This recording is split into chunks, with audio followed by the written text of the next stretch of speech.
ഫിലിപ്പീൻസിലെ ഒരു പ്രത്യേകത ഞാൻ കണ്ടത് എന്താണെന്ന് വെച്ച് കഴിഞ്ഞാൽ ഇവിടുത്തെ റോഡുകൾ നല്ല മഴ എന്ത് സംഭവമാണെങ്കിലും ഫുള്ളായിട്ട് ഒരു കോൺക്രീറ്റ് ചെയ്തിരിക്കുകയാണ്. കോൺക്രീറ്റ് റോഡുകൾ നല്ല രീതിയിൽ മെയിൻറ്റെയിൻ ചെയ്യുന്ന കോൺക്രീറ്റ് റോഡുകൾ അവിടെ ഉള്ളത്. അതുകൊണ്ട് നമ്മുടെ നാട്ടിലും വേണമെങ്കിൽ പൊളിഞ്ഞു വീഴാറായ റോഡുകൾക്ക് ഇതൊരു ബദലാക്കാവുന്നതാണ്.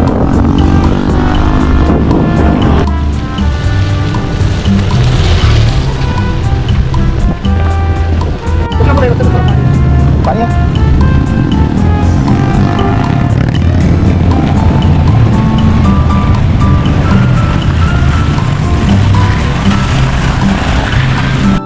ये रास्ते से जाओ, इस रास्ते में पानी नहीं है, वो हमको ऐसा गाइड किया, समझा?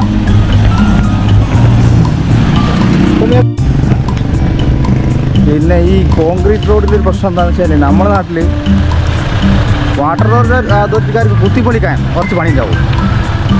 ആ സൗകര്യം കൂടി പരിഗണിക്കുകയാണെങ്കിൽ ഇത് നടക്കില്ല. വാട്ടർ ഉണ്ടാക്കി കഴിഞ്ഞ് വരട്ട് കഴിഞ്ഞാൽ പിന്നെ വാട്ടർ അതോറിറ്റിക്കാർ വരുമല്ലോ പൊളിക്കാൻ.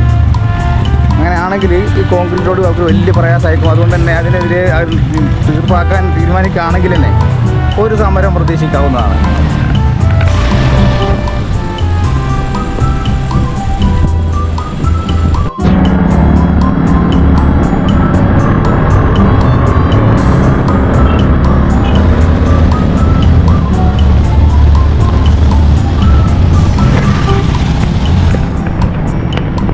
കോൺക്രീറ്റ് റോഡ് എന്ന് പറഞ്ഞാൽ ഇവിടുത്തെ നമ്മുടെ ഉടായ്പ കോൺക്രീറ്റ് അല്ലല്ലോ, നല്ല കോൺക്രീറ്റ് ചെയ്യണം, എന്നാലേ നിൽക്കും.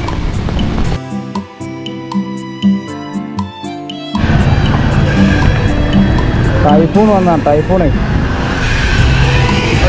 വന്നാണ് റോഡ് പൊളിഞ്ഞു കഴിഞ്ഞാൽ ഇവിടെ അറിയുന്നില്ല. അങ്ങനെ ഒരു പ്രശ്നമുണ്ട്.